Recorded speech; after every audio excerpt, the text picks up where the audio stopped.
happy Mega Evolution release day. That is, if you can find any product. Let me know in the comments what you guys are doing for Mega Evolution. Are you guys buying $300 booster boxes? Are you going out to wait in line? Are you fighting off scalpers? What are you guys doing to get some product, and what sort of product are you planning on opening on release weekend? We'll talk about all that. We'll talk about my plan, what we're planning to open, what we're planning to keep sealed, as well as my thoughts on the set as a whole. I gave my weekly update video on Wednesday, and I kind of talked bad about Mega Evolutions, but hearing what we've heard about Phantasmal Flames, Mega Evolution might actually be a better set than Phantasmal Flames. So seeing the letdown of that set kind of has me more hype about Mega Evolution. And from what I've seen about pull rates, the pull rates on Mega Evolution do look pretty good, especially for those lower tier rarities. Looks like a pretty fun opening experience. So let's hop right into it.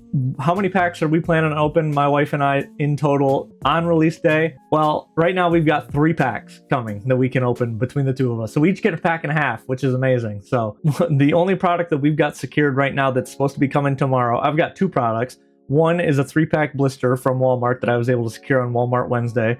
And for some reason they had a limit, so I could only get 1. And again, it is what it is. At least they've got some cool promo cards. And then we've got 1 booster box coming from P Football Pete that I ordered on eBay because, again, we don't pay taxes on eBay, so it's a little bit cheaper. But that 1 box was for my personal collection, and at $300 a booster box, I'm not cracking that open. I'll be waiting to see if the second wave comes out, if Mega Evolution booster boxes come down a little bit, and if we can get a box to open, then we'll do it then. The only other pre-order we've been able to secure is one more at Game Nerds. I used a $75 off coupon. Bought 2 ETBs there and a booster box, but with the booster boxes being delayed, they still haven't shipped my order yet, so that's not going to be here this weekend. So we won't be able to open those. I do plan on opening 1 ETB each with my wife and I to get those promo cards that are inside. I do think those promo cards look very good.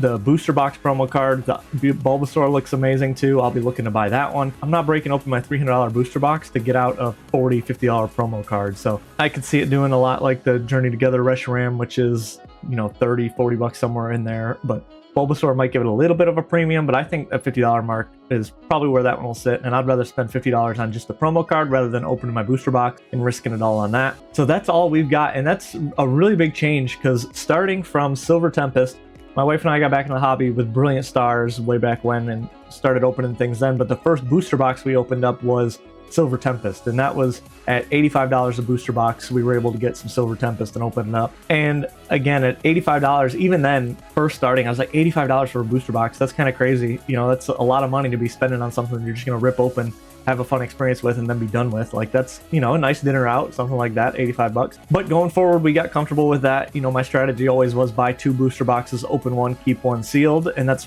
again, what we were trying to do here. But at $300 a booster box, I just can't justify paying that much to rip open this set. I do think it's a good set. However, the chase cards in it aren't strong enough, in my opinion, to get me to want to open my box to pull those. If anything, I'd just look to buy singles, but even these singles, if they stay as high as I anticipate them being, they'll probably just be a pass for me. And I'm okay with that. Again, I'm okay only having 3 booster packs on release weekend. Obviously, I'd rather have more, but with the hobby where it's at, I'm not willing to pay scalper prices to be opening any of this product.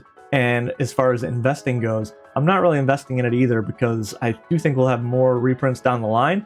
But again, we've been saying that for like 3 sets now, and Destined Rivals at $500 a booster box isn't coming down anytime soon. So it might not work out for me, but again, I just have to be okay missing out, and I'm totally okay with that personally, with this set especially. And even I mentioned the Silver Tempest booster boxes going forward. We had been able to, my wife and I had been able to secure Pokemon Center Elite Trainer boxes for every set in the Scarlet and Violet era, except for Destined Rivals. That was the first one I couldn't get into the queue. The queue I got error 17 or something. Pokemon Center queue stopped me out, and then the same thing, Mega Evolutions, I couldn't get in to that queue, so I missed out on these too. So am I going to buy any Pokemon Center exclusive Elite Trainer boxes? Probably not. I will probably look to just buy the promo cards inside that are stamped, specifically that Alakazam card. Again, I think popular Pokemon with that stamp will do very well. Riolu will do okay. If it was the Lucario, I think he's more popular. I think people like the Final Evolve form even more. So I think that card would do better if it was a Lucario card. But with it being Riolu, I'll probably pick one up just to have it. But the Alakazam, I might actually take a speculative play on and buy a couple of those if they get cheap enough, try to grade some of those, flip some of those. I really am interested in that Alakazam card, as well as the stamped Bulbasaur card as well. I'll probably look to try to grade some of those too. But again, I'm not going to be opening up sealed product to get those. It'll be interesting to see. I'll be watching these on the secondary market. If they're, 120, maybe I would consider, again, because it's Gardevoir, because it's Lucario, those are popular Pokemon. This isn't like a Paradox Rift or something like that, where the Pokemon Center exclusive Elite Trainer Box has, a mid promo and it's kind of a mid set. This is the first one of a new block of Mega Evolutions with popular Pokemon. So I do think that could do pretty well. So I'll be keeping an eye on that. But realistically, Prismatic Evolutions Pokemon Center exclusive Elite Trainer Boxes got reprinted like 4 times on the website. So I'm hoping going forward, they're going to reprint some of these. Starting with Destined Rivals and then Black and White, then Mega Evolution. I do hope we get Pokemon Center exclusive Elite Trainer Box reprints on those. If we do, I'll obviously pick them up then. But again, I'm not in a rush to go out and get these unless they come down to like 120 bucks. Then I might be able to pick up 1 or 2 just for the collection. But I used to be a collectionist and need to have every single one of the Pokemon Center exclusive Elite Trainer boxes. But then when they're doing 2 boxes for each set, or Black and White where they do 2 separate sets that come out at the same time, I just couldn't justify that to myself, so I kind of gave up that dream a long time ago. These ETBs are kind of hard to store anyway, so I'm just going for 1 booster box of every set going forward, and then the ETBs for the specialty sets. For a set like this that's got both, if I can't get them on the Pokemon Center website, it's probably just going to be a pass for me. But let's get into the set here. I am excited about this set. We'll start with the most exciting part, illustration rare, art rares, whatever you want to call them. But I will make a special mention to the EX cards in this set are all Mega Evolution Pokemon, and they all look pretty cool. I've seen the texture on these in real life, and it looks really cool. I mean, the texture on these sides right here, they really pop, and they're sort of, like I said, textured. So it looks more like a special art rare or something like that. Just, it gives this card a little bit more pop, a little bit more, something a little bit more special to it, rather than the flat V cards or the EX cards that we were getting that didn't have the terastallized and were just flat. I don't like those. So I do think these are pretty cool EX cards. Again, people don't really consider EX cards a hit in general, but I think these cards look better, and they do look like a hit. I mean, you've even got, they're trying to, hint at this being a full art. They're kind of outlining the full art of this card. So I do like the direction of these EX cards. I think they're pretty cool. So I am excited about those, especially because they're all Mega Evolution Pokemon, which would be cool going forward. But then the real star of the show, like I was mentioning, are these art rare cards. Obviously, Bulbasaur, Ivysaur, Venusaur all look sweet together in a line. Gen 1 Pokemon. And this Executor looks amazing. These cards make me want to put together a 151 art rare binder so bad. The problem is all the Gen 1 Pokemon are obviously so expensive in their art rare forms. If you look at just 151, you're looking at, $50 for the Charmander, $50 for the Charmeleon, and then, $300 for the Charizard at this set. So if I were to put together that binder, it would be super expensive, but that's something I would love to do someday. As these arts come out, I mean, this is probably my favorite card of the art rares. This Vulpix card looks so amazing. The warmth this card radiates just feels so nice. It would be so cool if in the background you could see snow falling. If there was a window in the background, that would just so cool. But I understand what they're trying to do. Just show the warmth of this card rather than showing the snow outside. They're really focusing on that. And I love this card. This reminds me of the Flareon V card, and I love those. I do think this card is probably my favorite art rare of the whole set. But there's just so many good ones. This Shuckle card's hilarious. For some reason, this makes me think of Loco Roco, that old PlayStation game. The Snover looks pretty cool. I mean, again, they do snow and they do water pretty well. All of these look so cool. But this Inteleon right here looks amazing. I mean, these cards, they look like they could be special illustration rares if they just had texture on it. All of these cards look really cool. So there are a lot of cool art rares, including this Marshadow here that has a little Pikachu cameo. I'm kind of worried for Pikachu's health here, but that is a really cool card. Pretty dark, but a really cool concept, really cool card. This Steelix here is also, this might be my second favorite card behind the Vulpix. This card is just amazing. Gen 2 doesn't get enough love. Happy to see Steelix get a sweet card here. Onyx was always one of my favorites in the original games. I wish they made him a little bit stronger, a little bit more competitive, so it'd be fun to use. But I was happy to see him get an evolution in Gen 2 to Steelix. Just such a cool card. Another one, Fearow here. Again, basic Pokemon, but Gen 1 art rare. Looks so cool. That would look amazing to buy. And then one of the cool things they did do here is these full art cards look amazing. I mean, when you look back at Sword and Shield full art cards, they were just a basic, basic art on it. And that was the big complaint on it, was just that it was 5-band graphics. And while it is still 5-band graphics, the fact that there's like 2 of them on this card and the colors are just so much better. There's a design on the back. Something about these full arts just look better than just having one basic Pokemon and then one basic color behind it. I did like the color on the full art cards. I always had an argument with one of my buddies about how I really liked the full art cards, at least the color on them all, and he thought they were the worst cards in all of Pokemon. But I'll have to see what his opinion is on these, because I personally like these even more than the full arts, just because of the texture and the colors on this, and all of these cards look really cool, even for some of the less popular Pokemon here. I mean, that's going to be the problem with Phantasmal Flames, is they picked a lot of mid Pokemon, but for this set, there's a lot of bangers in here. I mean, Gardevoir is obviously very popular. Lucario is very popular. Venusaur is very popular. Absol. I've got two nieces that live close to me, and their favorite Pokemon, one is Gardevoir and one is Absol. So when you look at this set, it's catering to everyone with the amount of full art Pokemon you've got. I mean, Latios, that's a fan favorite Pokemon. Gen 1, it's Kangaskhan here.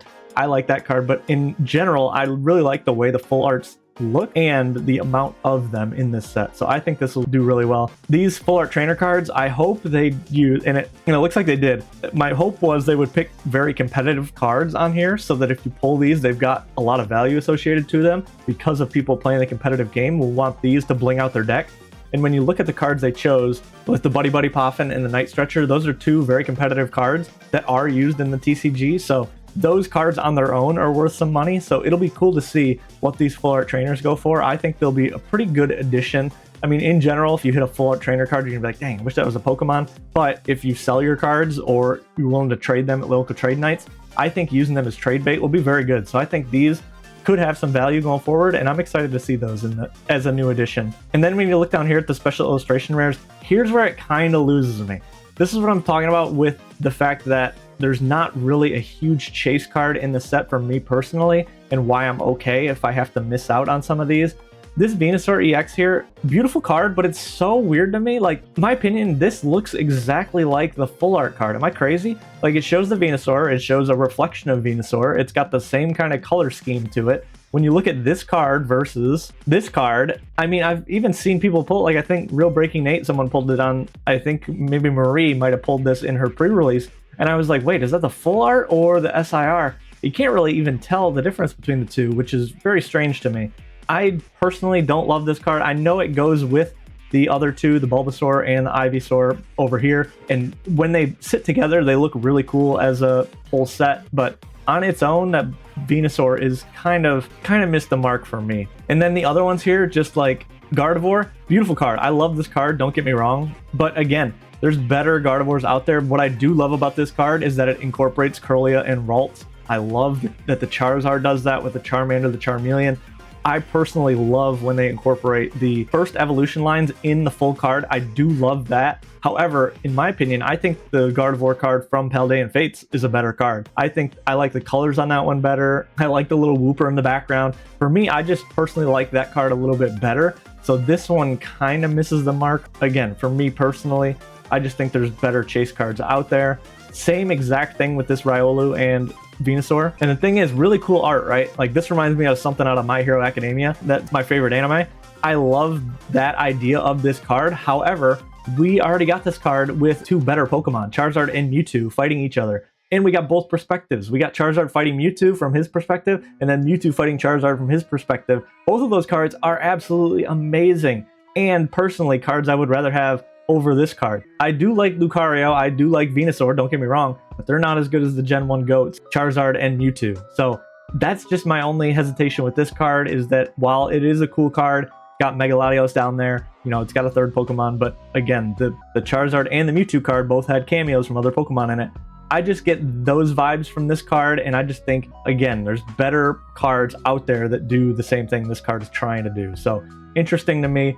The Mega Absol here looks cool. I like these little Gotham dark art cards. I mean, he looks brooding, looking over the city. I do like this card. I mean, it's pretty cool. It reminds me of the Noibat, obviously. So nothing wrong with that one. Mega Latios. I don't even know the difference between this. They just turned him purple. I'm confused by this. Now he's a supersonic jet.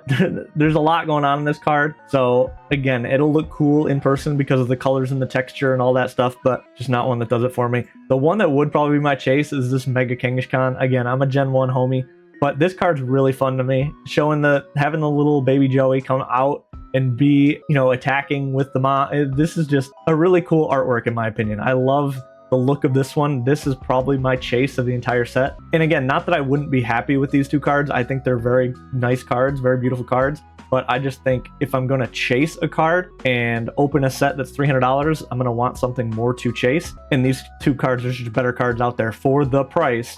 Again, if I was buying this at $80, I'd be going crazy over this booster box, opening so much of it. But we're not in those times anymore, so my ideas and thoughts of what I'm going to open have to change. And then the full art trainers, I've never really loved full art trainers. I do like Lieutenant Surge because obviously Gen 1, third gym leader. I like Rocket Misty. So it would be fun to have a whole page of special art rares dedicated to the gym trainers. That would be fun. And this is a unique art style, so I do kind of like that one, but those other ones are all right. And then I feel like I'm taking crazy pills with these gold cards because people are going insane for these gold cards, and I don't really get it. It's, first off, I love gold cards. So personally, these would probably be my chase cards. I've loved gold cards ever since all the way back in Sword and Shield when I started collecting.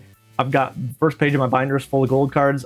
Gold cards are obviously my favorite, but to see these cards going for $500, $600, $700, whatever they're going for, it's just a 5-band graphic illustration. It's not anything new. People are talking about, like, we haven't gotten gold cards like this in ever. And it's like, hello, did you open Crown Zenith? Were you here for Crown Zenith? There's better gold cards in Crown Zenith with the Giratina and the Arceus. Those are actually all alt art cards with the gold background, not just the Mega Pokemon slapped on a screen with some texture on it.